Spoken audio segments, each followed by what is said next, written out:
Hello friends, कैसे हैं आप सब। मैं इस वीडियो में टोटल 8 केमिकल स्टॉक डिस्कस करने वाला हूं जो मेरे लार्जेस्ट पोर्टफोलियो के पार्ट हैं। इनफैक्ट जैसा आप लोग सब जानते हैं, मैं 3 पोर्टफोलियो होल्ड करता हूं, तो मेरे जो लार्जेस्ट पोर्टफोलियो है उसमें जो 8 केमिकल स्टॉक्स है वो मैं डिस्कस करने वाला हूं उस वीडियो में। एंड उसमें से कुछ केमिकल स्टॉक्स को टेक्निकली भी देखेंगे कि कहाँ उनका सपोर्ट लेवल है, कहाँ रेजिस्टेंस है, एंड अगर न्यू एंट्री बनानी है तो कहाँ बना सकते हैं। इसी बात पे अगर वीडियो पसंद आए तो please do like, share and subscribe, and वो बेल आइकन जरूर प्रेस कर दीजिएगा ताकि आप इंपॉर्टेंट वीडियोस मिस ना करें। एंड सबसे पहले मार्केट्स देखते हैं। निफ्टी 50.58% अप था, बट आज का स्टार परफॉर्मर था निफ्टी स्मॉल कैप 1.33% अप था। एंड जैसे मैं कुछ दिनों से कह रहा हूँ कि स्मॉल कैप के वैल्यूएशन को देखते हुए I think small cap out perform कर सकता है। अगर मार्केट्स अच्छा रहता है तो स्मॉल कैप बहुत अच्छा कर सकता है। एंड विक्स अराउंड 18 के आसपास है, कंफर्टेबल है। Advance decline ratio 1.57 again comfortable है, काफ़ी अच्छा है। इनफैक्ट सुबह एडवांस डिक्लाइन रेशियो ऑलमोस्ट 2.5 के आसपास था, बट एंड होते होते काफ़ी शेयर्स जो पॉजिटिव में थे वो नेगेटिव में चले गए। बट स्टिल ओवरऑल फिर भी मार्केट्स काफ़ी अच्छे रहे। एफ आई आईज ने 2000 से ऊपर करोड़ की नेट में बाइंग की है, डी आई आईज ने ऑलमोस्ट 900 करोड़ की नेट में सेलिंग की है। एंड अभी निफ्टी अगर चार्ट देखें तो ऑब्वियसली जो ट्रेंड लाइन थी, जैसा आपने देख सकते हैं, ये जो ट्रेंड लाइन थी इससे निफ्टी ऑलमोस्ट ऊपर निकल गया है। तो अगर जब तक ये वापस इस ट्रेंड लाइन को ब्रेक करके नीचे नहीं आता तो आई थिंक निफ्टी का जो मोमेंटम है वो पॉजिटिव ही रहेगा। पर शॉर्ट टर्म में 18,000 क्रॉस करना थोड़ा सा ज़रूरी हो जाता है, क्योंकि आज मार्केट ने उसी लेवल के आसपास से डिप लिया है हल्का फुल्का डे एंड होते होते। तो कल बहुत इंटरेस्टिंग होने वाला है। कल अगर मार्केट 18,000 को ब्रेक करके ऊपर रहता है तो आने वाले कुछ दिनों में और ज़्यादा अपने को मार्केट्स में मोमेंटम देखने को मिल सकता है। उसके बाद जो डॉलर इंडेक्स है वो अगेन 108 के आसपास पहुंच गया है। जैसा आपने देख सकते हैं लास्ट 2-3 डेज में ठीक ठाक डिप देखने को मिला है। इनफैक्ट 110 के लेवल के आसपास से ऑलमोस्ट 108 के आसपास पहुंच गया है, तो ये काफ़ी पॉजिटिव हो जाता है। उसके बाद यूएस मार्केट्स देखते हैं। अभी डाउ जोन्स 0.88% अप है, नेस्डैक ऑलमोस्ट 1% अप है, तो अगेन ये पॉजिटिव है। एंड अपने एस जी एक्स निफ्टी अगर देखते हैं तो 0.62% अप चल रहा है, तो अगेन होपफुली कल 18,000 ब्रेक करके मार्केट सस्टेन करे, वो काफ़ी ज़रूरी हो जाता है। एंड टोटल 8 केमिकल स्टॉक्स जो मैं डिस्कस करने वाला हूँ ये आपके स्क्रीन के सामने हैं। इनफैक्ट मैं चाहता तो स्क्रीनशॉट लेके या फिर ये जो पोर्शन है उसको कट करके आप लोगों के सामने प्रेजेंट कर सकता था, बट अगेन उसमें काफ़ी लोगों को ये लगता कि मैं झूठ बोल रहा हूँ। और इनफैक्ट ऐसा कोई खास रिटर्न्स अभी तक नहीं मिला है, क्योंकि ज़्यादातर स्टॉक्स मैंने रिसेंट में ही ऐड किए हैं। तो जो भी है डायरेक्ट पोर्टफोलियो की स्क्रीन आप लोगों के साथ शेयर करनी थी। एंड ये क्लीन साइंस जो मैं पहले भी डिस्कस कर चुका हूँ, जो मैंने जब मार्केट में नया था लोगों की सुन के इन्वेस्ट कर देता था तो काफ़ी गलतियाँ करता था। तो क्लीन साइंस भागते हुए शेयर को मैंने पकड़ने की कोशिश की है। उसमें अच्छा खासा डिप आया था, अच्छा खासा कंपनी फंडामेंटली स्ट्रॉन्ग है, बट वैल्यूएशन हद से ज़्यादा थी तब मैंने एंटर कर लिया था। But still last few days में क्लीन साइंस ने अच्छा खासा परफॉर्म किया है, जिसकी वजह से कुछ राहत मिली है। बट स्टिल वैल्यूएशन हद से ज़्यादा है अभी भी, तो भी मैं आगे इस शेयर को डिस्कस नहीं करना चाहूँगा। बट क्योंकि फंडामेंटली स्ट्रॉन्ग कंपनी है तो अभी मैं होल्ड करके रखा हूँ। दूसरा ऐसा शेयर में जो मैं काफ़ी बार डिस्कस कर चुका हूँ, GNFC। इनफैक्ट ये ऑलमोस्ट SIP स्टॉक है। धीरे धीरे आप जैसे जैसे आपके पैसे हों, आपके पास पैसे आए, धीरे धीरे आप डिप्स में ऐड करके चल सकते हैं। ज़रूरी नहीं है एक ही बार में ऐड करें। तो GNFC ऑलमोस्ट 618 पे मैंने रिसेंट में ही लिया था। इनफैक्ट आप लोगों से शेयर भी किया था, जिन लोगों ने वीडियोस देखे होंगे वो जानते हैं। तो अभी ऑलमोस्ट 26% का रिटर्न मिल रहा है मेरे को GNFC में। एंड अगेन अभी जो करंट वैल्यूएशन है उसके हिसाब से भी GNFC में से वो बहुत स्ट्रॉन्ग कंटेंडर लगता है कि आने वाले दिनों में भी काफ़ी अच्छा करेगा।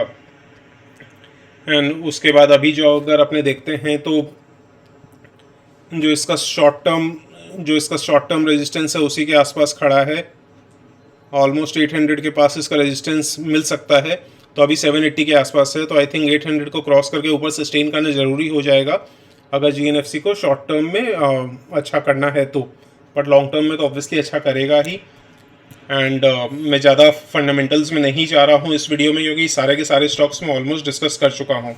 गुजरात एल्कली अगेन ये मैंने रिसेंट में डिस्कस किया था, बट ये स्टॉक मैंने बहुत पहले लिया था। बट कंपनी लगातार अच्छे रिजल्ट्स दे रही थी, उसके बावजूद स्टॉक प्राइस नहीं बढ़ रहा था। बट रिसेंट में अब अच्छा खासा वापस फोकस में आ गया है। एंड अभी आई थिंक जो ब्रेकआउट मिला है गुजरात एल्कली में, उसके बाद मुझे लगता है पर्सनली जो अभी रिसेंट में जो अप ट्रेंड में है आने वाले दिनों में भी बहुत अच्छा करेगा। एक एक जो पर्सनली मुझे लगता है कि रेजिस्टेंस मिल सकता है GNFC को, वो अराउंड 1050 लेवल के आसपास है। तो स्टिल वहाँ तक पहुँचने में भी आई थिंक 9 to 10% चाहिए। तो स्टिल आई थिंक 1050 तक मुझे नहीं लगता कुछ ज़्यादा सेटबैक है GNFC में। उसके बाद गुजरात फ्लोरोकेमिकल्स भी कुछ दिनों से काफ़ी डाउन चल रहा था या काफ़ी अंडर परफॉर्म कर रहा था, बट आज ही इसने ऑलमोस्ट 5.48% का जंप दिखाया है। एंड अगेन ये फंडामेंटली बहुत स्ट्रॉन्ग कंपनी है। इनफैक्ट जो कैपेक्स कर रही है उससे ये मालूम चलता है कि कंपनी की फ्यूचर आउटलुक बहुत बहुत अच्छा है। एंड इनफैक्ट ये एस्टिमेट करती है कि फ्यूचर में इसके प्रोडक्ट्स की डिमांड बहुत अच्छी खासी रह सकती है। एंड अगेन इस स्टॉक को भी देखते हैं। तो ये स्टॉक भी ऑलमोस्ट अपने रेजिस्टेंस के पास ही खड़ा है। शॉर्ट टर्म में अगर देखें तो ऑलमोस्ट 3700 के आसपास इसको रेजिस्टेंस देखने को मिल सकता है। बट अगेन अगर आप नीचे देखेंगे तो वॉल्यूम्स अच्छी खासी दिखाई है आज के इंक्रीज़ में। तो आई थिंक कुछ दिनों के लिए पॉजिटिव मोमेंटम कंटिन्यू रह सकता है। एंड जो भी ये स्टॉक्स हैं वो आई थिंक आप बाय ऑन डिप्स कर सकते हैं, क्योंकि सारी की सारी अच्छी कंपनीज हैं। बट अगेन मैं पर्सनली अभी बहुत ज़्यादा अग्रेसिवली स्टॉक्स ऐड नहीं कर रहा हूँ। ऑब्वियसली एक तो फंड्स का क्रंच है, सेकेंड ऑफ ऑल जो मार्केट्स जिस लेवल पे खड़े हैं वहाँ थोड़ा वेट एंड वॉच करना ही अच्छा है, क्योंकि इंडियन मार्केट्स बहुत वेल प्लेस्ड हैं। बट अगेन ग्लोबल मार्केट्स की वजह से इंडियन मार्केट्स भी प्रेशर में आ सकते हैं। उसके बाद मेक मनी फाइन कैम ये अगेन 1007 के आसपास मैंने लिया था। एंड ये जैसे ही मैंने लिया था एक डेडिकेटेड वीडियो बनाया था सिर्फ और सिर्फ मेक मनी फाइन कैम के ऊपर, सॉरी। एंड वहाँ से आप देख सकते हैं ऑलमोस्ट 53% का रिटर्न्स मेरे को ऑलरेडी मिल चुका है मेक मनी फाइन कैम में। तो इस स्टॉक को भी अगर देखते हैं टेक्निकली तो इसने ऑलमोस्ट अभी डबल बॉटम पैटर्न बनाया है। एंड आई थिंक अभी भी इसमें पॉजिटिव मोमेंटम कंटिन्यू रह सकता है।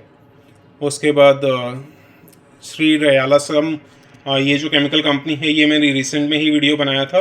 एंड अभी जिस लेवल पे मैंने ऐड किया, मैं थोड़ा लेट हो गया था ऐड करने में, तो जिस लेवल पे मैंने ऐड किया उससे हल्का फुल्का लॉस चल रहा है ऑलमोस्ट 3% का।